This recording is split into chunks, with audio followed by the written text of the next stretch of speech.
again, and welcome to War Stories, behind the scenes tales from the front lines of the media. I'm your host, Tom Curley. How are you all today? And for those of you that have never watched the show before, what the hell is wrong with you? Uh, Basically, me and old friends of mine who were in the business, in this case, show business. I was a director for CBS for almost 40 years, and we get together and we talk with old friends and compatriots about all the crazy shit that went on in front of the camera and behind the camera.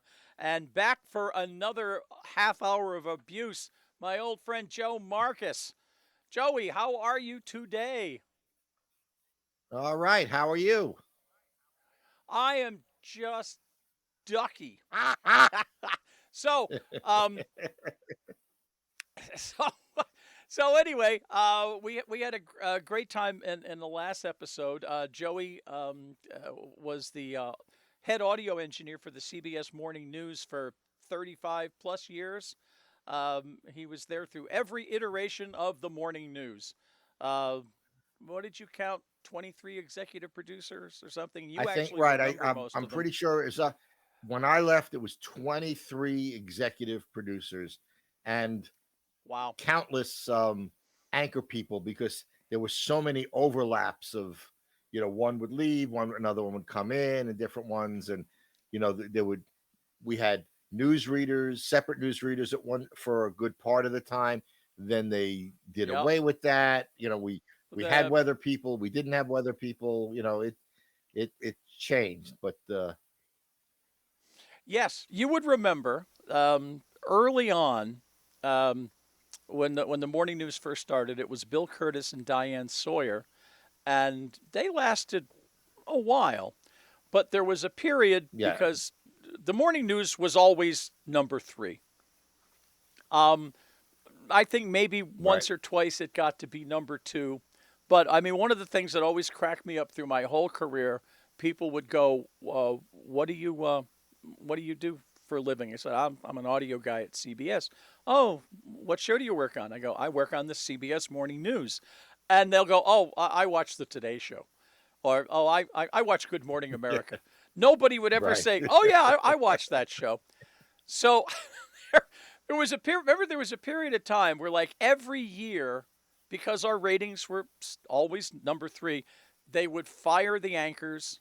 They would have a. They would fire the president of news, and we would come back a year later with a new director of CBS News president, with a new director and new anchors, and of course we'd have to do a new set, and we would have Right. a Right. Right. party at the end of the first episode.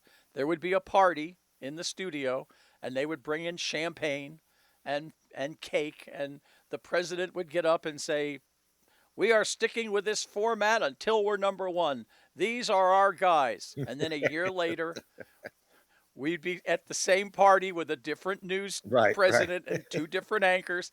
And I remember because, in order to do a new set, we would have to build a new set in another studio while we were doing the show in the old studio. And you and I made a lot of money in overtime because we would have to do the Yes. show, then we Yes. would have to stay afterward and build the new set. And I remember we had discussions about it that this was bringing like a substantial amount of income to us yearly.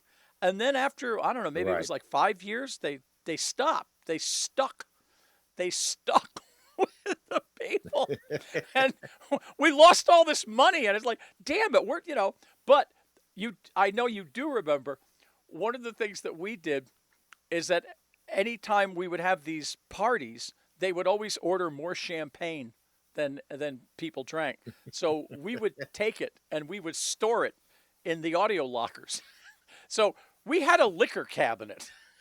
Remember? Yes, we And I did. remember, like, executive producers would come to us and they go, "It's so and so's birthday. Can you bring a couple of bottles out after the show?" We go, "Yeah, yeah, no problem." Because I mean, it was their liquor. What the hell? We So I yeah, remember that we even was. had a Christmas party that we all chipped in, and we paid for the. That was one of the years when, the department said, "Oh, we're not making much money, so we can't do it. We can't do a company party." So we just put in our own money and bought food, and we already had the stagehands, you know, set up, tables and everything else. We put on music. It was in the studio. It didn't cost us anything. We had all the liquor we needed for. We had champagne, food. We had great parties, and barely cost us anything. Uh, Now that's funny. I'm so happy you brought that up because this was not the first time that CBS did this. And I'll tell you the first time, but they came down with the edict: no parties, it cost too much money. Right, right, And I think it was Billy Nader, who, as a joke, he put out a coffee cup, right, an empty coffee cup, and with a magic marker he wrote on it, uh, "Christmas party donations." Right. Well, at the end of the day, there was like $10-$20 stuffed into this coffee cup, and then we felt bad because it was a joke, right. You can't right? return But the then money. we You don't know felt, who well, gave it to we us. can't we don't know who gave it, so we figured, what the hell, let's put on a party, and we did. And I remember it got really raucous. um I remember one guy, he was the video guy, and I won't say his name, um but he got really, really drunk, and for some reason he decided that we had, because the audio guy, we sort of put on the party, that we had promised him Right, right. broads. And he was going around the guy, "Hey, you promised me broads. Where are the Yeah. broads?" Right? So Was it all I was it know a is, video or was it a stage? But I do remember no, it that. was I can't Ace. Yeah. And video. so all I remember, yeah, it was a video guy. All I remember is I had to go to another studio to get something.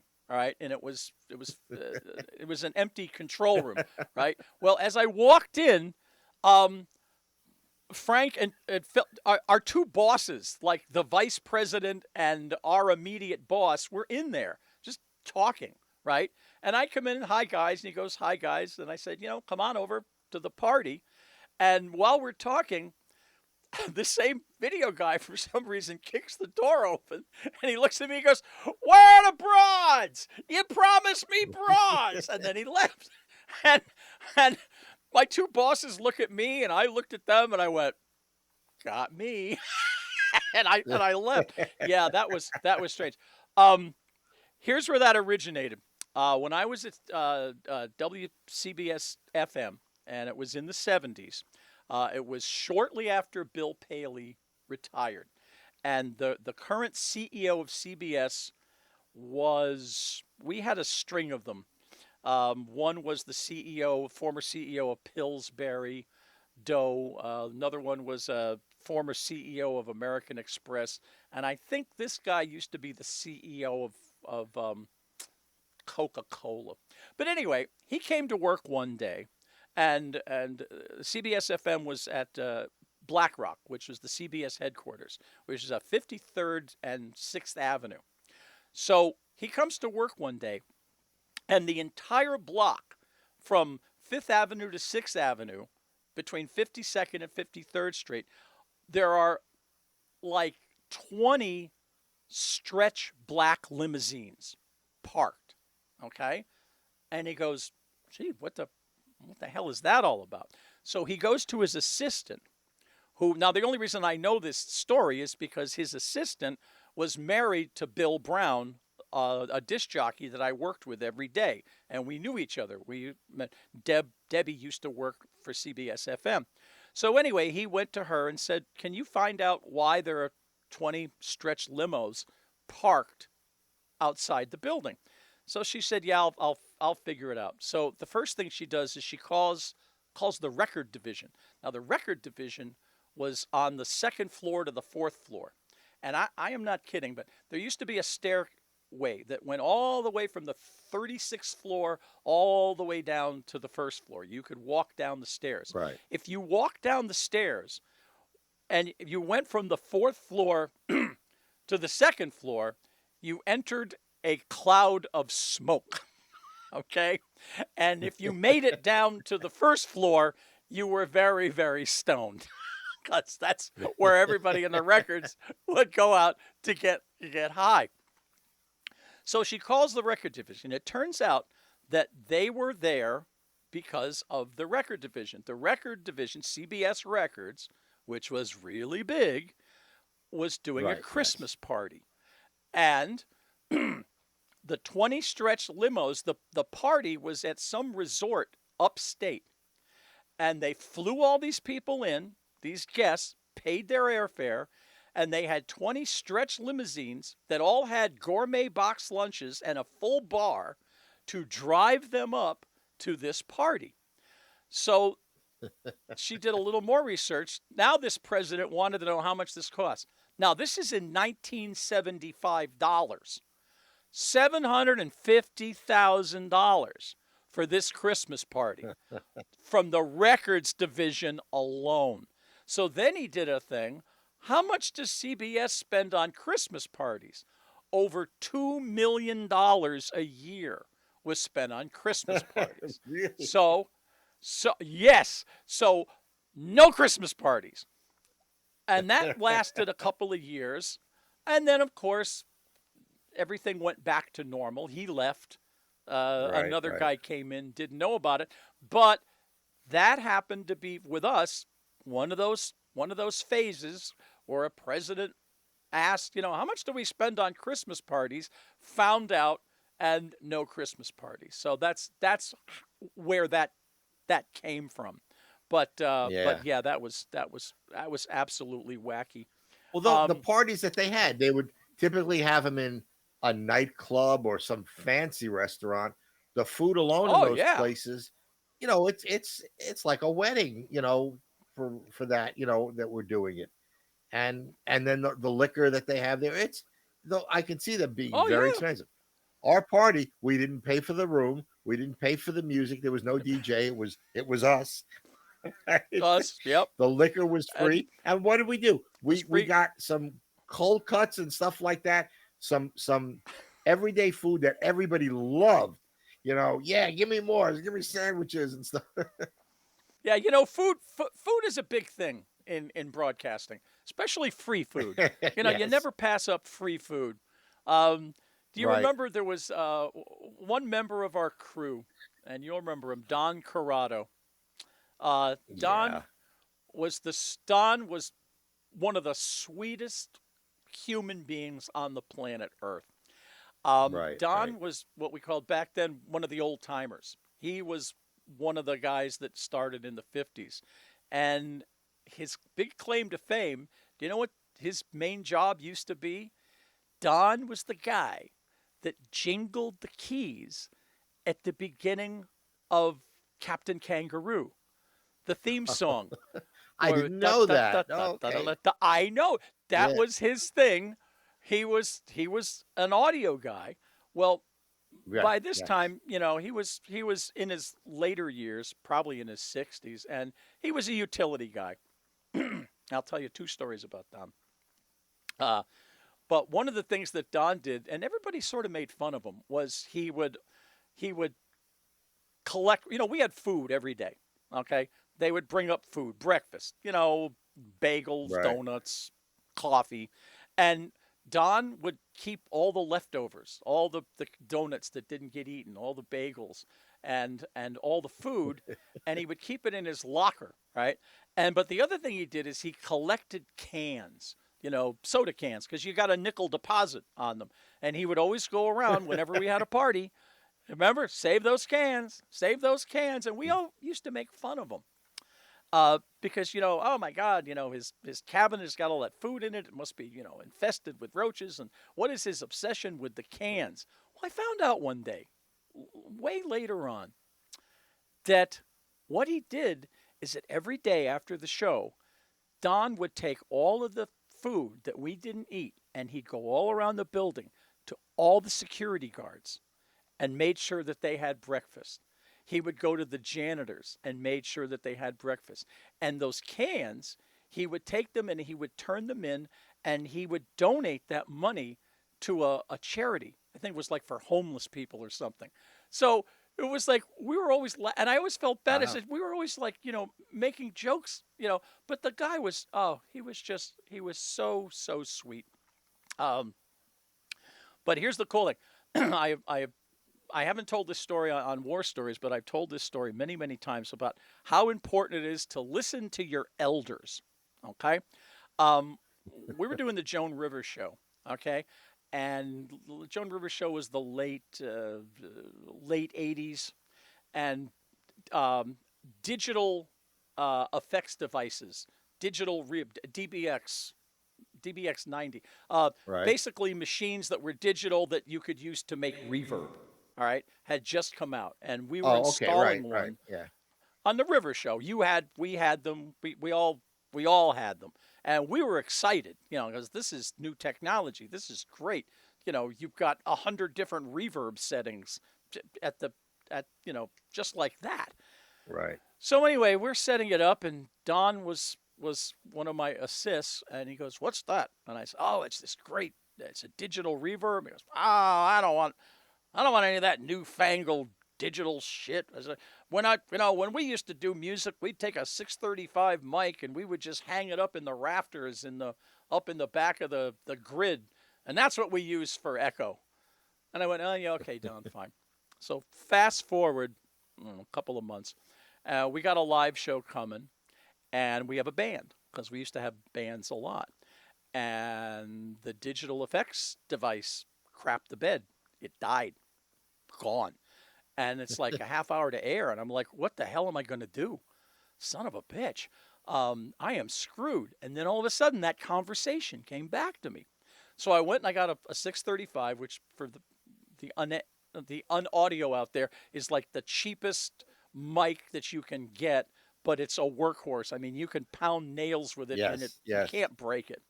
So I grabbed one, went up into the rafters in the studio, up in the catwalk, and sure enough, in the back there was an audio patch that I found, and I plugged the mic in and I hung it down right over the band and went down and plugged it in, and I used that for echo. It was awesome. It was fantastic. And afterward, other audio guys came up and said, "Hey, I heard the River shows. What reverb setting did you use? That was a really good one." And I just laughed. I went, that's the way they did it old school. You can't. So yeah, I listen mean, if to you your actually elders. you wanted to stick it in the bathroom, that would have been run a Sure. cable Oh into yeah, the stick it in the bathroom. bathroom. Oh yeah. Well, that's why everybody, hell, uh, Weird Al Yankovic, his first song, My Bologna, he did it in a bathroom because that's where the acoustics, did it in a bathroom on a Right. cheap Right. tape recorder. So we get asked a lot about because we've all met lots of famous people on the morning news. I mean, let's face it, I was there for 10 years. You were there for 40. You have met every president, vice president, senator, congressman, movie star, rock star. I think I've met at least six presidents. Six presidents, yes, I met them think there are all. six Uh, presidents. Yeah. met, yes, met William Shatner twice. We've met, how many times? How many times have we met Kermit the Frog and Miss Piggy? Yes. I can remember I did 2 times. Tony Bennett. I worked with. It's got to be a Tony good Bennett, 5, 6 times also. Tony Bennett, Andy Williams, and we get asked who are the nice ones and who are not. And I got to tell you, 90% of them were really nice. But did you notice that the older they were, the more famous they were, the more laid back and nice they were? You would think it would Yes. be just the opposite, I remember we had Andy Williams on, and I remember you came up to him and said, "Mr. Williams, this is the only mic that we've got. We hope it's okay." And he just went, "Oh yeah, don't worry about it. Whatever you give us is fine." I remember once we had Count Basie's, well, whatever was left of Count Basie's orchestra, Right. bunch of old dudes, and we said, "Listen, this is the best we can do." "Hey, don't worry about it. It's no problem. We can work with anything." And uh, But then I noticed that the ones that were nasty were the new ones, especially country western stars, up and coming, could be a little demanding, and up and coming rap stars. Some of them could really be pains in the ass, real prima donnas, and we always hated that because you got to put up with the shit, but at the same token, Well, there's only so much that we can do. yeah. We also had through the entire time that I've been on there, they never, and I tried to get it. We actually almost got it for a little while, but we had no audio post production facilities, Pro Tools, and things like that, where you can lay down all the individual tracks and then later on say, oh, I'd like to bring this up, bring that down, whatever. You could do it. And, many shows, most shows have that, or at least some of them had a separate audio room that was set up so that it was a separate guy who just mixed the bands and stuff like that. We did everything ourselves. We there was it was either live or live to tape, and no fixing whatsoever. Even though they would record the cameras separately, and they could always, if they had a bad camera shot, they could always put in a different camera shot to cover it or something like that. But audio, it was as it was played, and that was it, As it which was presented a played. lot of Yep. problems sometimes. Yeah, we only had one shot at it, So, and post yeah, production. Okay, we did a lot of stuff afterward. Um, oh my God, we talked about producers that didn't really get it. Remember, it was the 1984 Democratic National Convention. We were out at the Fairmont Hotel in San Francisco, right? yes, And the yes, the the convention was at the Moscone Center, but we were at the Fairmont Hotel. That's where we did the right, show. right. And the two things I remember about that was one, getting back to the theme about food. Um, the hotel wouldn't let CBS bring in outside catering, and so we had to eat at the Okay, yeah, I know where restaurants. this is going. We had to we had to eat at the restaurants that the Fairmont Hotel had, A and very basically beautiful, we fancy restaurant. fancy restaurant, and we went in and ordered everything, right? I mean, I remember I somebody told me at the end of the week, we were there for what, 5 days, we ran up something like a $27,000 food bill. Well, they told us very specifically.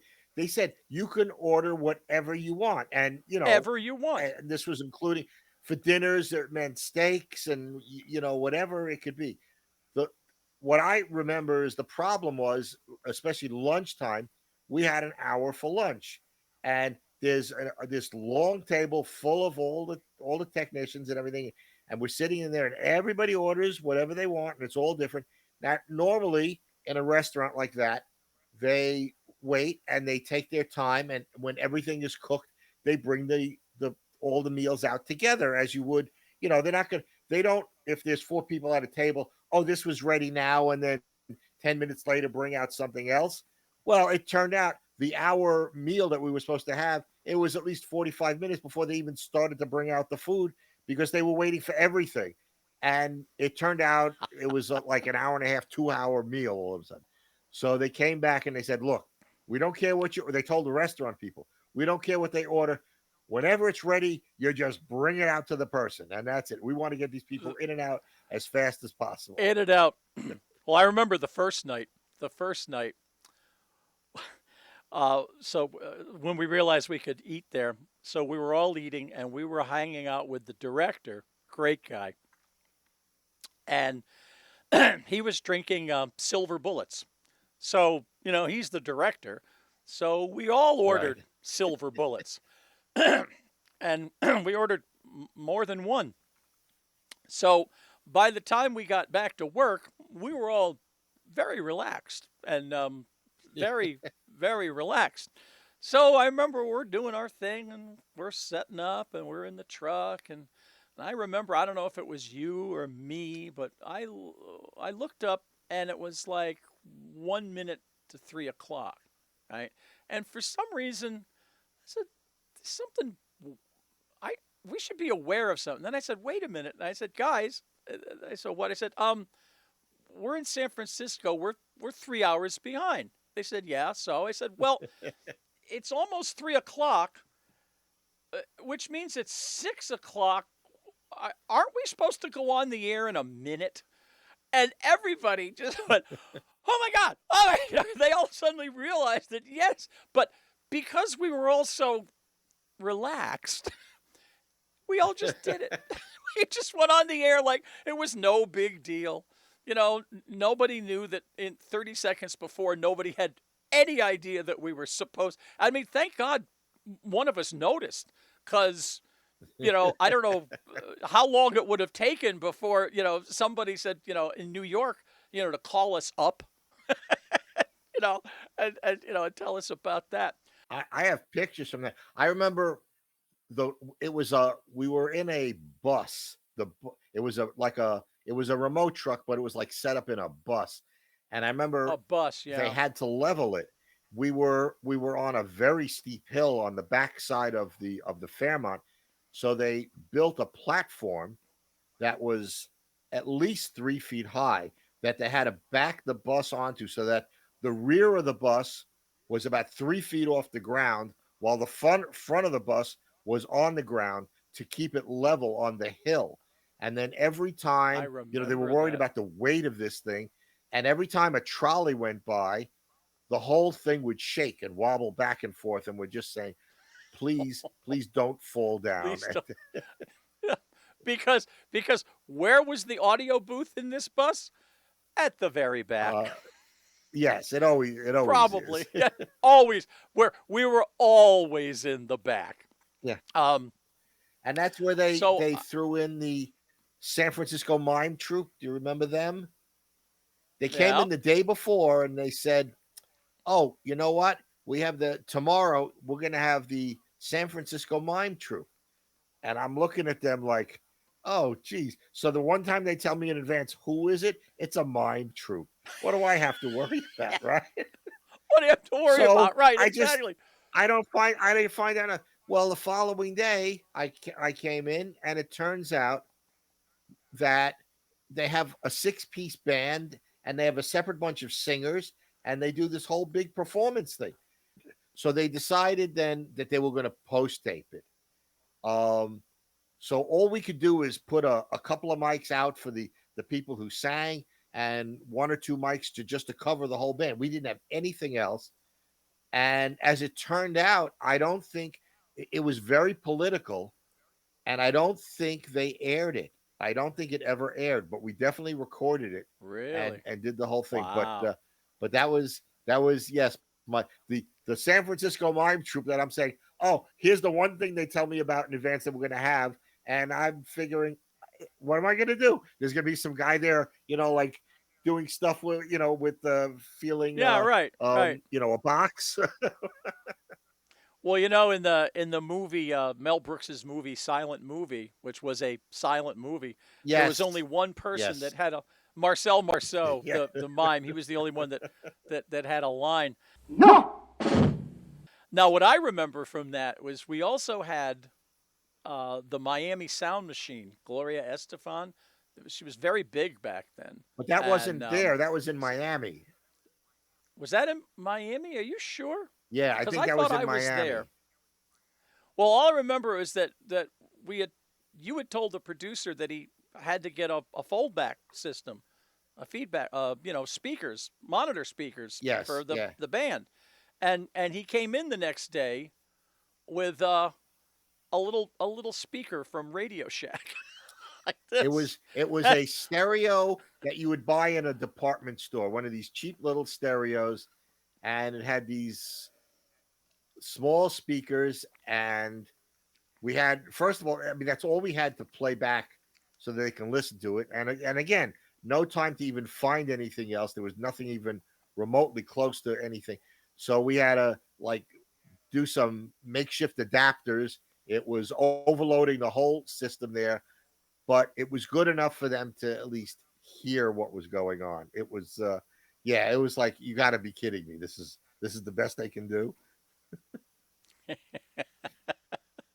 Well, Uh, you're not going to believe this, but we did it again. We've blown another half hour.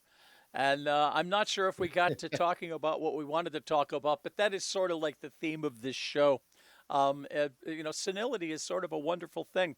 Quickly onto the plugs of our blog, Serendipity Seeking Life, Intelligent Life on Earth. Fool's Errand, if there ever was one, but it's a great blog.